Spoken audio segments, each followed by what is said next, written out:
चलो अब एक और जंगल सफारी।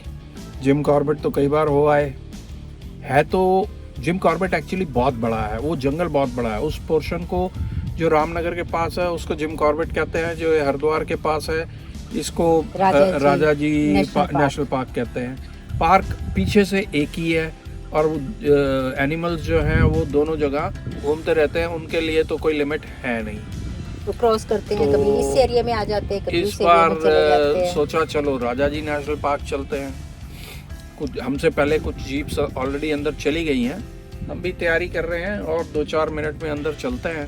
हम थोड़ा सा लेट चलना चाहते हैं क्योंकि जो एनिमल्स होते हैं वो थोड़ा सा जैसे शाम के टाइम बाहर निकलते हैं ना, बाहर निकलते हैं। तो देखते हैं क्या मिलता है। शंकर जी झिलमिल सफारी के हमारे गाइड रहेंगे। उनका कहना है कि ये हाथी बहुल क्षेत्र है। वैसे तो हमने वाइल्ड एलिफेंट्स के बहुत सारे किस्से सुन रखे हैं कि वो जंगल में पीछे भी पड़ जाते हैं और वो जीप व कैंटर को खूब भगाते हैं। अभी क्योंकि गर्मी काफ़ी पड़ रही है सो पहले झिलमिल झील की तरफ जा रहे हैं।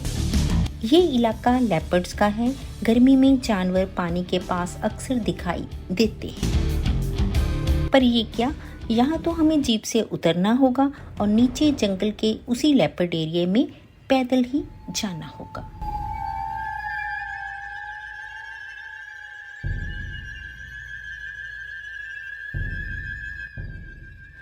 अब लेपर्ड एरिया में पैदल मुझे तो बेहद भय लग रहा है, परंतु शंकर जी तो बड़ी बेफिक्री से झील की तरफ जा रहे हैं। भाई बंदा तो बेहद बहादुर मिला है हमें। सामने हिरणों का काफिला पानी की तरफ जा रहा है। अब इतने सारे हिरण हैं तो लेपर्ड भी जरूर आसपास ही होगा, सो हमने आगे जाने का इरादा बदल दिया और यहीं से वापस हो गए। खैर गाइड ज़्यादा अच्छे से जानते हैं कि जंगल का कौन सा इलाका हमारे लिए बेहद सेफ है।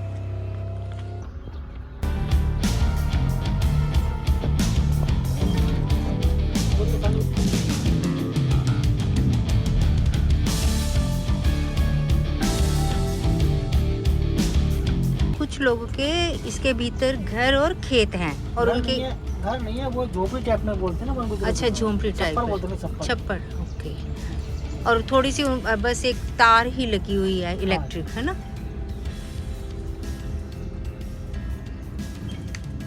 अभी तक तो वैसे तो शुरू हुई है अभी सफारी, पर एक मोर और एक जंगली मुर्गे के अलावा अभी तो हमें कुछ भी दिखा नहीं है। बड़ी दूर डियर थे पर वो इतने पास नहीं थे हमारे। जंगल के जिस हिस्से से अब हम जा रहे हैं पूरा इलाका आग की वजह से काला हो रखा है। हमें बताया गया कि पिछले दिनों एक रसूखदार का बेटा जंगल सफारी के लिए आया था।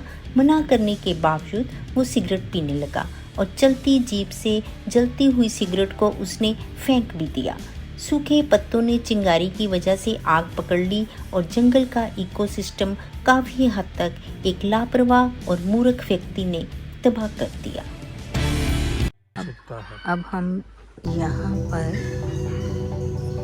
रुक गए हैं क्योंकि ये जंगली मुर्गे की आवाज़ है।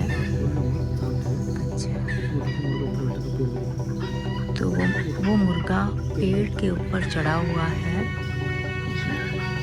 और ये बोल रहा है।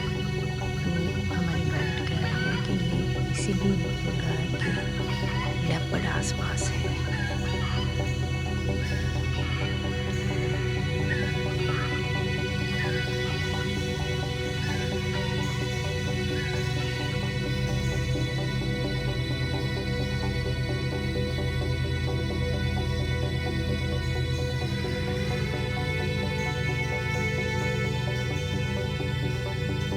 अभी पीछे जहाँ पर मुर्गा बोल रहा था वहाँ पर लेपर्ड था, लेकिन वो शायद हमारी मूवमेंट देखकर जीप की वो भीतर ही छुप गया और बाहर ही नहीं आ रहा। तो हम आगे बढ़ गए हैं। हमें ऐसे छोटे छोटे जो पेड़ है एकदम सूखे पत्ते दिखाई दे रहे हैं ना। ये सागवान के हैं। ये पूरे पेड़ सागवान के हैं। बड़े वाले पेड़ सागवान के हैं। इस बार गर्मी इतनी ज़्यादा है कि मुझे लगता है कि जानवर रात को ही बाहर आएंगे। पूरा जंगल एकदम सुनसान है।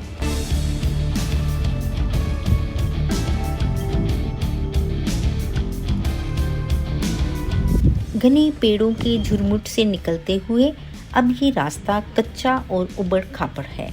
जंगल को नेचुरल अवस्था में ही रखा जाता है, इसलिए जब बारिशों का समय शुरू होता है तो जंगल सफारी बंद कर दी जाती है। राजा जी नेशनल पार्क के भी काफ़ी सारे जोन्स हैं। सारे जोन्स 30 जून के बाद बंद कर दिए जाएंगे, क्योंकि बारिशों की वजह से कच्चे रास्ते कीचड़ और दलदल में तब्दील हो जाते हैं। ऐसे में सफारी का जोखिम नहीं लिया जाता।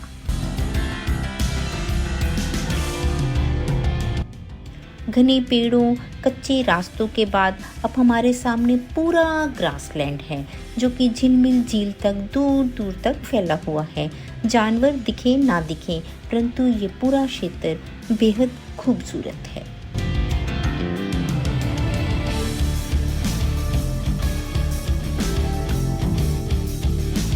सामने कुछ हिरन इधर से उधर भाग रहे हैं। चालक को लगता है कि शायद लेपर्ड पीछे हो, परंतु मुझे ऐसा नहीं लगता। मुझे तो लगता है कि ये सारे मस्ती कर रहे हैं, खेल रहे हैं।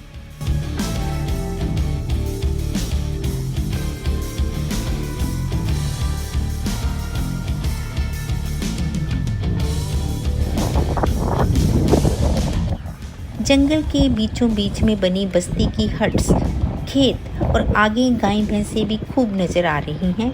ग्रासलैंड तो बेहद खूबसूरत है।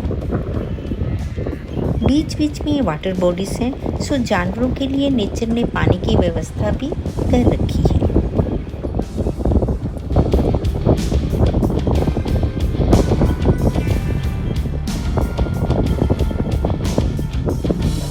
हमें बताया गया कि हाथी यहाँ की सारी फसलों को नहस तहस कर देते हैं। कल ही हाथियों ने इस बस्ती पर धावा बोला था।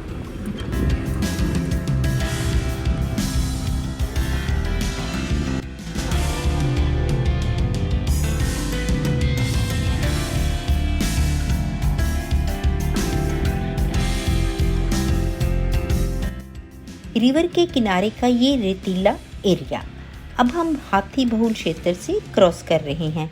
सूरज ढलते ही पूरा क्षेत्र हाथियों से भर जाएगा। वो रिवर में नहाएंगे भी और खूब सारा पानी भी पिएंगे।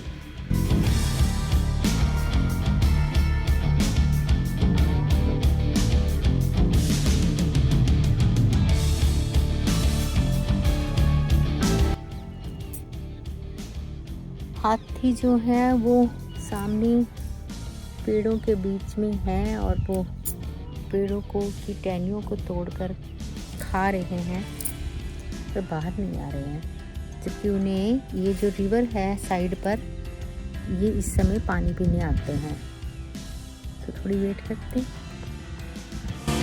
हमें जंगल मैनेजमेंट ने सूरज ढलने से पहले ही जंगल छोड़कर वापस आने की इंस्ट्रक्शंस दी थी, क्योंकि जंगल में फ़ोन का सिग्नल नहीं होता और अंधेरे में अनहोनी भी हो सकती है। सो हम वापस चल पड़े हैं। भले ही जानवर दिखे ना दिखे, लेकिन बेहद खूबसूरत जंगल में सनसेट को देखना और भी सुखद रहा है। अगर आपको हमारा चैनल पसंद आ रहा है तो प्लीज़ लाइक, शेयर और सब्सक्राइब ज़रूर करें। बने रहें हमारे साथ। धन्यवाद, शुक्रिया।